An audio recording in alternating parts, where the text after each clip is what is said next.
সমস্ত ব্যক্তিরাই করতে পারে যে সমস্ত ব্যক্তিদেরকে আল্লাহ তাআলা একান্তভাবে ভালোবাসেন, মহব্বত করেন। আল্লাহ তাআলা যখন কোন বান্দাকে ভালোবাসেন, ওয়াফাকা লিল আমালি, আল্লাহ পাক তাকে আমল করার তৌফিক দান করেন। ইদা আহাব্বাল্লাহুল আবদা ওয়াফাকা লিল আমাল, আল্লাহ পাক যখন কোন বান্দাকে মহব্বত করেন, ভালোবাসেন, তাকে আল্লাহ তাআলা আমল করার তৌফিক আল্লাহ তাআলা দান করেন। এই জন্য নিঃসন্দেহে আজকে আমরা যারা এখানে একত্রিত হয়েছি, দুনিয়ার সমস্ত কাজ থেকে উপেক্ষা করে আজকে যারা আমরা এই জান্নাতি বাগানে অংশগ্রহণ করতে পারছি, আল্লাহ তাআলা হতে পারে কাল কিয়ামতের দিন এই সময়টাকে, এই সামান্য সময়টুকে নাজাতের জরিয়া আল্লাহ তাআলা বানায় দিতে পারে। কারণ আজকে আমরা যারা এখানে আসছি, আজকে যারা কোরআন ও হাদিসের কথাগুলো শোনার জন্য আজকে যারা আমরা এখানে আসছি, অবশ্যই আল্লাহ তাআলা আমাদেরকে দেখতেছেন, আর ফেরেশতারা সাথে সাথে আমাদের আমলগুলোকে নোট করতেছে। দিনের এক একটি কথা শোনা এবং এক একটি কথা বলা, এক এক বছরের নফলে ইবাদতের নেকি আল্লাহ তাআলা আমলনামায় দান করে।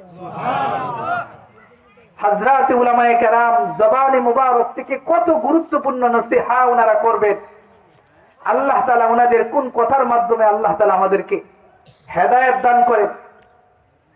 এই জন্য এখনো যারা আমরা এদিক সেদিক ঘোরাফেরা করতেছি, আজকে এই সুদিনকে সামনে রেখে সব কিছুকে অপেক্ষা করে আমরা যেন সকলেই মাহফিল প্যান্ডেলে এসে আমরা উপস্থিত হয়ে যাই। আল্লাহ তাআলা আমাদেরকে শেষ পর্যন্ত থাকার তৌফিক দান করুক। আমরা যদি শেষ পর্যন্ত থাকতে পারি, নাদা মুনাদিম মিনাস সামাই আন কুমু মাগফুরান লাকুম, মজলিস যখন ভেঙে যাবে, শেষ হয়ে যাবে, আসমান থেকে একজন ঘোষণাকারী ঘোষণা করবে, আন কুমু মাগফুরান লাকুম, তোমরা মজলিস থেকে এমন অবস্থায় উঠো, আল্লাহ তোমাদের জিন্দেগীর तमाम গুনাহগুলি maaf করে দিয়েছে। শুধু তাই নয়, কাদ বুদ্দিলাত সাইয়্যাতিকুম হাসানাত, যে পরিমাণ গুনাহ তোমাদের অ্যাকাউন্টে ছিল, সেই পরিমাণ গুনাহগুলোকে আল্লাহ maaf করে তোমাদের আমলনামায় সেই পরিমাণ নেকি আল্লাহ তাআলা দিয়ে দিয়েছে। এই জন্য মজলিসগুলো হলো গুনাহ মাফের মজলিস। এই মজলিসগুলোতে বসলে আল্লাহ তাআলা বান্দার গুনাহকে maaf করতে থাকেন।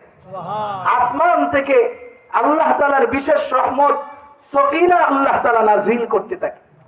নাযালাত আলাইহিমুস সাকিনা, আল্লাহ তাআলা সকিনা আসমান থেকে নাযিল করতে থাকে। আর সবচেয়ে বড় বিষয় হলো আমাদের সব কিছু যত কর্ম আছে, সমস্ত কর্মগুলা ফেরেশতারা দেখতেছে। ওয়া ইন্না আলাইকুম লাহাফিজিন কিরামান কাতিবিন ইয়ালামুনা মা তাফআলুন। আল্লাহ পাক রব্বুল আলামিন বলেন, প্রতিটা মানুষের সঙ্গে আল্লাহ তাআলা সিকিউরিটি গার্ড, বডি গার্ড আল্লাহ তাআলা ফেরেশতাদেরকে নির্ধারণ করে রাখছে। দুনিয়ার জিন্দেগিতে যেই মানুষটা হাঁটাচলা করে, চলাফেরা করে, 60 এবং 70 বছর জিন্দেগি, গোটা জিন্দেগির সমস্ত আমলগুলা ফেরেশতারা অডিও এবং ভিডিও সহকারে কাল কিয়ামতের দিন ময়দানে হাসরে আল্লাহর সামনে উপস্থিত করে দিবে। সর্বপ্রথম আমি আপনাদের সামনে যে আয়াতটা তেলাওয়াত করেছি, আল্লাহ তাআলা এই আয়াতের ভিতর গোটা বিশ্বের মুসলমানদেরকে, ঈমানদারদেরকে আল্লাহ তাআলা ডাক দিয়ে বলতেছেন, বাবা সন্তানকে যে ডাক দেয়, দুই ভাবে ডাক দেয়। বাবা সন্তানকে মহব্বত করে ডাক দেয়, আব্বু এদিকে আসো। বাবা সন্তানকে একটু রাগ করেও বাবা সন্তানকে ডাক দেয়, এই আব্দুল্লাহ এদিকে আসো। দুই ডাকের মধ্যে ডিফারেন্স আছে না নাই? দুই ডাকের মধ্যে অবশ্যই ডিফারেন্স আছে। সন্তান বুঝতে পারে বাবা আমাকে মহব্বত করে আব্বু বলে আমাকে ডাকতেছে, আর বাবা যখন রাগ করে তখনও সন্তান বুঝে যে আব্বা এখন আমার ব্যাপারে রাগ হয়ে আছেন, এই জন্য বলতেছেন, এই আব্দুল্লাহ এদিকে আসো।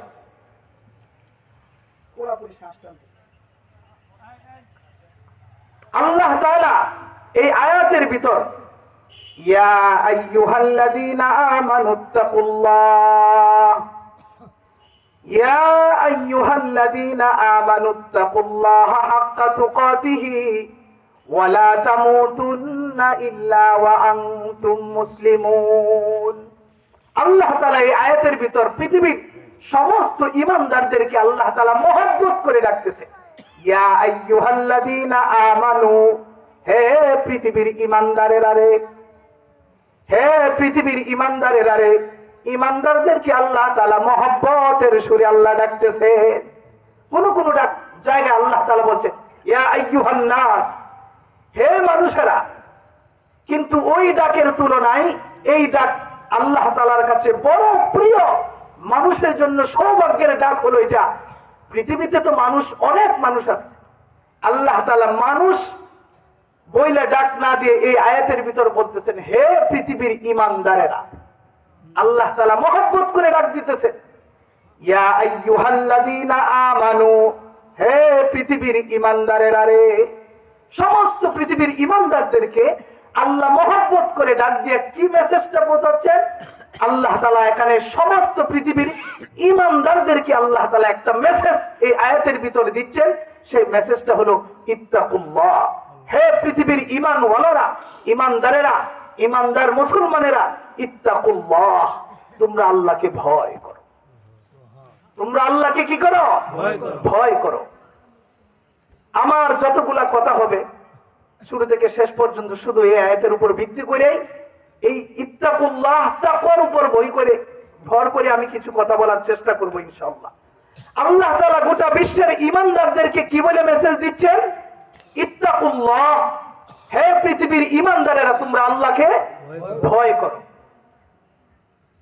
এখন বোঝা যাচ্ছে এই আয়াতের দ্বারা যে আল্লাহ তাআলাকে ভয় করবে কারা?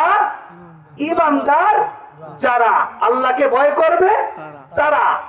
যাদের ভিতরে ঈমান আছে, ঈমানদাররাই কেবল আল্লাহকে ভয় করতে পারে। যারা বেঈমান, যাদের ভিতরে ঈমান নাই, তারা কখনো আল্লাহকে ভয় করতে পারে না। যদিও তারা দাবি উঠায় যে আমরাও আল্লাহকে ভয় করি, কিন্তু এটা বোঝা যাবে না মুখে একটা আর তার দিলে হলো আরেকটা। কারণ আল্লাহ তাআলা এখানে বলছেন হে ঈমানদারেরা, তোমরা আল্লাহকে ভয় করো। তাকওয়া, তাকওয়ার অর্থ হলো ভয় করা। তাকওয়ার অর্থ হলো ভয় করা। আর পরিভাষায় তাকওয়া বলা হয় তারকুল মুনকারাত, সমস্ত অপকর্ম, সমস্ত গুনাহের কাজকে ছেড়ে দেওয়ার নাম হলো তাকওয়া। সুবহানাল্লাহ। তারকুল মুনকারাত, সমস্ত অপকর্ম, সমস্ত গুনাহের কাজকে ত্যাগ করার নাম হলো তাকওয়া। এখন চিন্তা করে দেখেন, আমরা কি সমস্ত গুনাহের কাজ ছাড়তে পারছি? এখনো ছাড়তে পারি নাই। তাকওয়া বলা হয় তারকুল মুনকারাত, সমস্ত অপকর্মকে ছেড়ে দেওয়া। তাকওয়া পরিপূর্ণ মুত্তাকি হলো ওই ব্যক্তি যে ব্যক্তির ভিতরে পরিপূর্ণ কমপ্লিট আল্লাহ তাআলার ভয় যার ভিতরে আছে, সে কখনো গুনাহের কাজে লিপ্ত হইতে পারে না। আল্লাহ তাআলা তাকওয়ার মেসেজ দিয়ে সমস্ত ঈমানদারদেরকে আল্লাহ তাআলা বলতেছেন ইত্তাকুল্লাহ, তোমরা আল্লাহকে ভয় করো। কেমন ভয়? কেমন ভয়? হাক্কা তুকাতিহি, যথার্থ ভয়। যেমন ভাবে ভয় করলে ভয় করা হয়, ভয় করার মতো ভয় তুমি আল্লাহকে ভয় করো। হাতের মধ্যে তাসবিহ, হাতে তাসবিহ, আর অন্তরের ভিতর গুনাহের সাপ নিয়ে চলতেছে। বাহ্যিক ভাবে চেহারার ভিতর দাঁড়িয়ে আছে, গোটা শরীর বাহ্যিক ভাবে সুন্নাত তরিকায় চলতেছে, কিন্তু দিলের মধ্যে গুনাহের সাপ সব সময় অনুভব করতেছে, এহসাস করতেছে গুনাহের সাপ। ইত্তাকুল্লাহ, আল্লাহকে ভয় করো। ভয় করার মতো ভয় তোমরা আল্লাহকে করো। যে মুসলমান ঈমানদার আল্লাহকে ভয় করার মতো ভয় করবে, ওই মুসলমান ঈমানদার গোলাম কখনো আল্লাহর নাফরমানিতে লিপ্ত হইতে পারে না। কারণ মুসলমান ঈমানদার আল্লাহর গোলাম। প্রত্যেকটা মিনিট, প্রত্যেকটা সেকেন্ড, প্রত্যেকটা মুহূর্ত আল্লাহ তাআলা কে সামনে সে রাখে। এক সেকেন্ডের জন্য আল্লাহওয়ালা মুত্তাকি কখনো গুনাহাতে লিপ্ত হইতে পারে না। কারণ আমার আপনার 60 এবং 70 বছরের জিন্দেগি আল্লাহ তাআলা সংক্ষিপ্ত জিন্দেগি দিয়ে দুনিয়াতে পাঠাইছেন। ফাইদা জা আজালুহুম লা ইস্তাখিরুনা সাআতান ওয়া লা ইস্তাকদিমুন। নির্দিষ্ট সময় যখন এসে যাবে, মালাকুল